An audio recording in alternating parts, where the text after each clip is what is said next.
Mas Ayo, mudik nggak Mas tahun ini Mas? Tahun ini mudik sih kayaknya, insya Allah ntar kalau aku kemarin udah pesen tiket keluarga. Naik apa Istri tuh Mas? Kalau istri naik kereta, istri anak, aku naik kereta. Kalau aku tetap naik mobil, jadi nanti di sana biar ada kendaraan buat di kampung.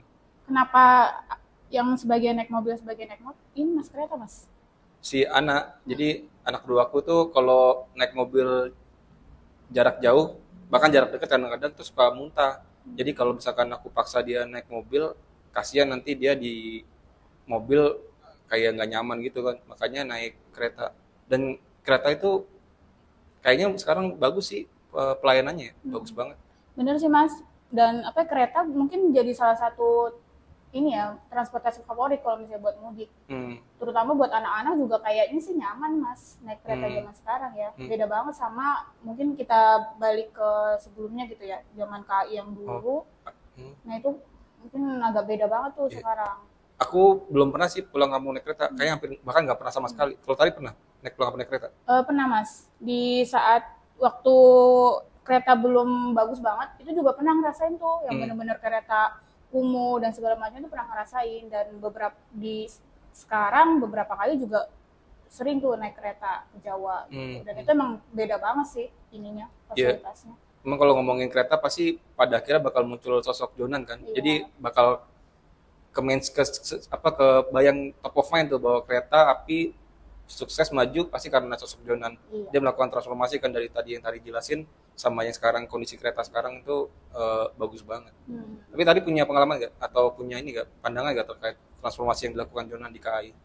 Kalau misalnya dari sosoknya sih ya udah nggak bisa dimata lagi ya. Maksudnya publik juga udah mengakui Jonat tuh bagus dari segi kepemimpinan, terus juga dia disebut sebagai salah satu bapak transformasi KAI gitu Hmm. dan ya memang kelihatannya sih bagus sih Mas. Dan Hmm. beberapa kali Olenka juga nayangin konten soal Iya. ini kan Mas. Iya. Terutama yang mengenai Jonan melakukan transformasi KAI itu dari toilet. Nah Iya. itu pandangan Masnya gimana Mas?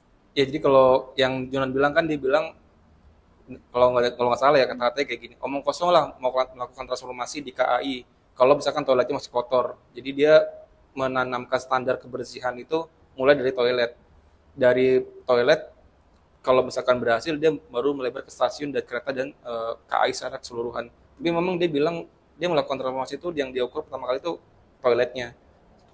Menurut dia ya peradaban manusia itu diukur dari kebersihan toiletnya, menurut Jonan. Dan ya itu sih yang aku inget sih terkait bagaimana dia melakukan transformasi di KAI berangkat dari toilet yang pernah dia ceritakan. Dan hebatnya nggak hanya di toilet ya dan benar-benar jadi berkelanjutan Iya. bentuk Hmm. transformasinya bagus banget sih. Ya itu yang sebenarnya aku juga punya pengalaman sih sama Jonan. Jadi aku pernah tahun 2000 berapa belas ya aku lupa, pernah ketemu sama Jonan. Jadi ini aku pengen jelasin bahwa dia tuh sangat taat sama peraturan. Jadi itu kan sebenarnya si Jonan tuh smoker ya. Dan dia juga dia mengakui bahwa dia tuh smoker. Dan suatu hari pernah dia datang ke acara, dia tuh lagi merokok di lobi hotel. Karena kenapa dia merokok di lobi hotel? Karena menurut dia tuh katanya ada asbak tuh di atas meja. Ini ada asbak nih, kayaknya boleh merokok di sini. Dan ketika lagi di apa namanya merokok itu disamperin sama security lah, disamperin sama security, posisinya tuh sebagai dirut KAI waktu itu.